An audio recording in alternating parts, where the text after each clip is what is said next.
தமிழக அரசு தொடர்ந்து நீதிமன்ற அவமதிப்பை செய்து கொண்டிருக்கிறது. இதை அதிகாரிகள் முதல்வருக்கு எடுத்துச் சொல்ல வேண்டும். நான் இந்த அப்பீல chief secretary mister Saikumar and director general of police HOPF designate mister Maheshkumar Agarwal ஆகியோருக்கு தான் நான் இந்த அப்பீலை வைக்கிறேன். ஒரு சில நாட்களுக்கு முன்பாக இரண்டு நீதிபதிகளை கொண்ட சென்னை உயர்நீதிமன்ற அமர்வு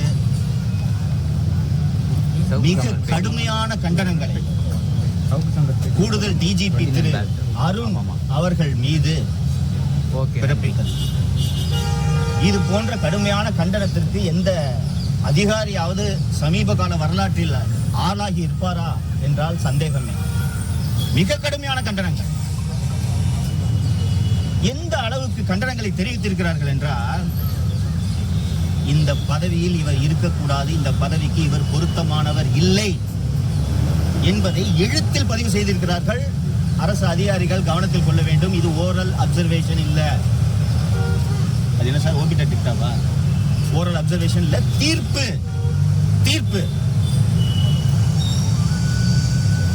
இப்படி தெளிவாக தீர்ப்பை எழுதிய பிறகும், அந்த தீர்ப்பு வெளியாகி கிட்டத்தட்ட 4 நாட்கள் ஆன பிறகும் திரு அருண் அவர்களை மாற்றாமல் லஞ்ச ஒழிப்பு துறையிலே வைத்திருப்பது நேரடியான நீதிமன்ற அவமதிப்பு. நீதிபதிகள் தெரியாமல் இந்த தீர்ப்பை எழுதவில்லை. அவர்கள் அருண் அவர்களின் நியமனம் ஏன் தவறு என்று சொன்னார்களோ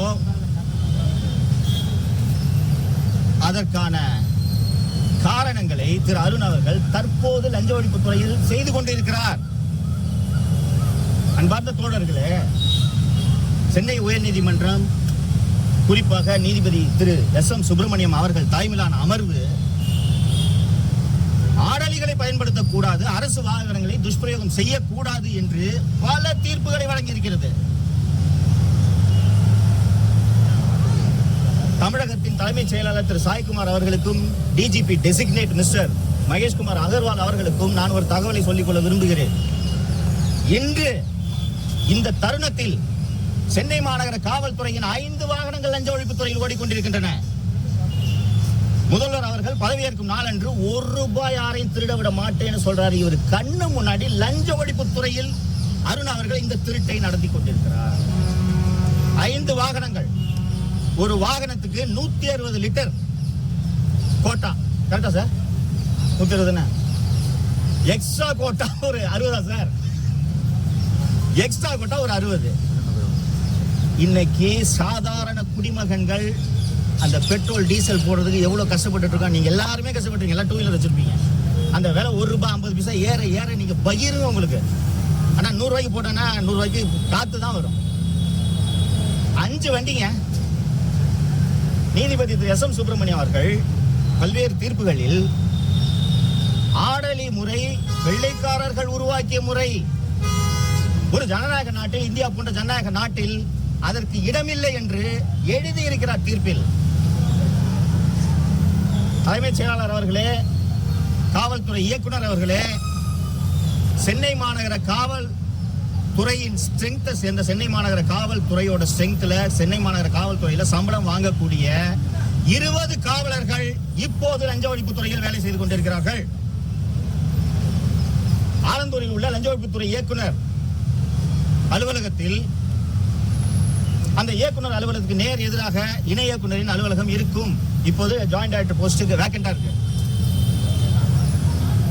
அந்த இணை இயக்குனர் அலுவலகத்தில் சென்னை மாநகர காவல்துறையில் இருக்கக்கூடிய 20 பேர் இப்போது பணியாற்றிக் கொண்டிருக்கிறார்கள்.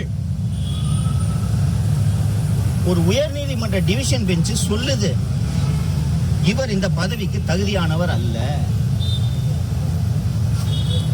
இவர் இந்த குண்டர் சட்டத்தை லஞ்சம் வாங்கி கொண்டு போட்டிருக்கான்னு எழுதிட்டாங்க. ஃபார் எக்ஸ்ட்ரானியஸ் கன்சிடரேஷன்ஸ் என்றால் என்னவென்பது தலைமைச் செயலாளருக்கும் தெரியும், டிஜிபிக்கும் தெரியும். தலைமைச் செயலாளர் அவர்கள் முதல்வரிடம் அவர்தான் எடுத்து சொல்ல வேண்டும். முதல்வருக்கு தெரியாது, அவருக்கு நிர்வாகம் புரியுது. நீங்க ஆபீசர்ஸ், அவர்கள் ஒரு நொடி தொடரக்கூடாது லஞ்ச ஒழிப்புத்துறை இயக்குநராக என்பதை தலைமைச் செயலாளர் சொல்ல வேண்டும். டிஜிபி இன்னும் வரல. ஹோம் செக்ரட்டரி சொல்லணும் மணிவாசன். அப்போது இந்த அதிகாரிகள் முதல்வரை தவறாக வழி நடத்துகிறார்களா? அவங்க தானே சொல்லணும். சீஃப் மினிஸ்டர் ஜட்ஜ்மெண்ட்டை படிச்சிருக்க மாட்டாருங்க. நான் சொல்றேன், நீங்க படிக்கணுமா இல்லையா? The Gunda's detention order has been passed for extraneous considerations. லஞ்சம் வாங்கிட்டு இந்த லஞ்சத்துக்காக இந்த குண்டர் சட்டத்தை சந்தோஷ் சர்மா மீது குண்டர் சட்டம் போடப்பட்டுள்ளது. இதோட என்னங்க சொல்லணும்? இப்ப அந்த எக்ஸ்ட்ரானியஸ் கன்சிடரேஷன்ஸ் இருக்கு. அப்போ சந்தோஷ் சர்மா மீது லஞ்சத்திற்காக ஊழலுக்காக சந்தோஷ் சர்மா மீது குண்டர் சட்டத்தை அருண் பிறப்பித்துள்ளார் என்றால், இப்ப அருண் மீது விசாரணை நடத்த நான் யாரிடம் சென்று புகார் அளிப்பது? யார்கிட்ட போய் புகார் கொடுக்குறது சார்? நானு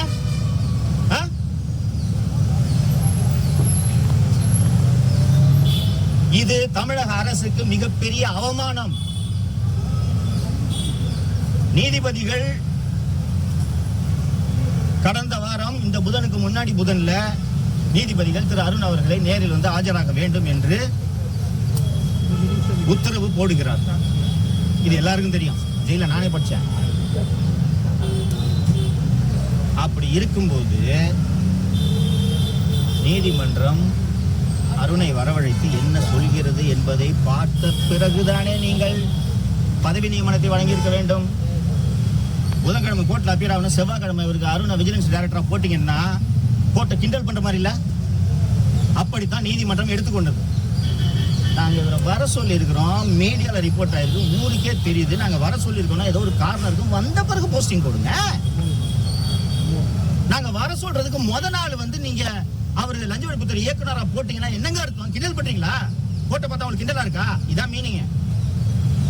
நீதிமன்றம் கடுமையான கோபம் அடைந்துதான் அருண் அவர்களுக்கு சம்மனை அனுப்பி.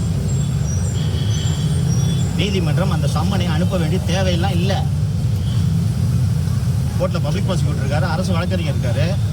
இவரை சைதாப்பேட்டை இன்ஸ்பெக்டர் வர சொல்லுங்கன்னா அவர் சொல்லி சைதாப்பேட்டை இன்ஸ்பெக்டர் வந்துருவார். தனியாலாம் நீங்க சம்மன்லாம் கொடுக்க வேண்டியதில்லை. ஆனால் இந்த நீதிமன்றம் ஏன்பா ஒருத்தன் தப்பு பண்ணியிருக்கான்ட்டு நாங்க வந்து அந்த நபரை விசாரணைக்கு நேரில் ஆஜராக வேண்டும் என்று சொன்னால், அதற்கு முதல் நாள் அவரை லஞ்ச ஒழிப்புத்துறை இயக்குநராக நியமித்தால் என்ன பொருள்?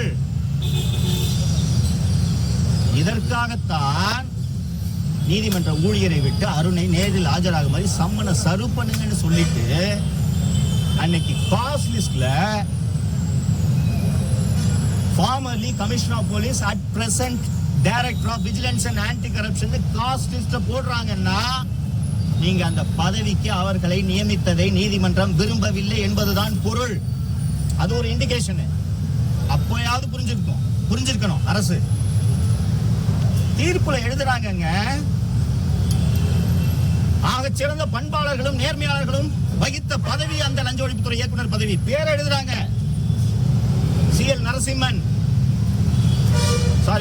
சிஎல் ராமகிருஷ்ணன், சிவி நரசிம்மன் போன்ற பண்பாளர்கள் பதவி வகித்த பதவியில் அருணை நியமிக்கலாமா என்று அவர்கள் கேட்டு 4 நாட்களாகி. தமிழக முதல்வர் ஒரு விஷயத்தை நினைவில் வைத்துக் கொள்ள வேண்டும். திராவிட முன்னேற்ற கழகத்தின் தலைவரும் முன்னாள் முதல்வரும் கொளத்தூர் தொகுதியிலேயே தோற்றதற்கு காரணம் அவர் மீது தொடர்ந்து எழுப்பப்பட்ட பொம்மை முதல்வர் என்ற விமர்சனம். நானே பலமுறை பேசியிருக்கேன். முதல்வருக்கு எதுவும் தெரியாது, உலகத்தில் என்ன நடக்கிறது என்று தெரியாமல் கனவு உலகத்தில் வாழ்ந்து கொண்டிருக்கிறார் முதல்வர் என்று நான் பலமுறை பேசியிருக்கிறேன். எதிர்க்கட்சி தலைவர்களும் விமர்சனம் செய்திருக்கிறார்கள். அதனால் தான் மு.க. ஸ்டாலின் கொளத்தூரில் தோற்றார் என்பதை இன்றைய முதல்வர் திரு விஜய் அவர்கள் புரிந்து கொள்ள வேண்டும். நேரடியாக நீதிமன்ற அவமதிப்பை தமிழக அரசு செய்து கொண்டிருக்கிறது. இதை நீதிமன்றங்கள் எளிதாக எடுத்துக் கொள்ளாது என்பதை முதல்வருக்கு அதிகாரிகள் எடுத்துக் கொள்ள வேண்டும். இதற்கு முன்பு இருந்த அரசு அதிகாரிகளால் நடத்தப்பட்டது. அந்த அதிகாரிகள் தங்கள் சுயநலனை மட்டுமே மனதில் வைத்து பணியாற்றினார்கள். அப்படியெல்லாம் இல்லாமல் நல்ல அதிகாரிகளை இந்த அரசு தேர்ந்தெடுக்கிறது. தலைமைச் செயலாளர் திரு சாய்குமார் ஆகட்டும், டிஜிபி திரு மகேஷ்குமார் அகர்வால் ஆகட்டும், சென்னை மாநகர ஆணையர் திரு அமல்ராஜ் ஆகட்டும், நல்ல அதிகாரிகளை தேர்ந்தெடுக்கிறார்கள். இந்த அதிகாரிகள் இந்நேரத்தில் முதல்வரிடம் நீதிமன்றம் இப்படி சொல்லி இருக்கிறது, நமது அரசு செய்த மாபெரும் பிழை இது,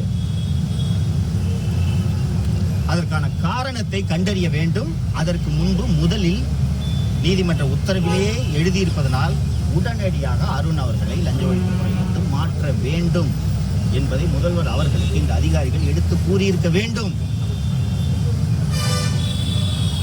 அவரை மாற்றாமல் வைத்திருக்க அவர்கள் தமிழக அரசு நீதிமன்ற அவமதிப்பை செய்து கொண்டிருக்கிறது என்பதை முதல்வருக்கு அதிகாரிகள் எடுத்து சொல்ல வேண்டும்.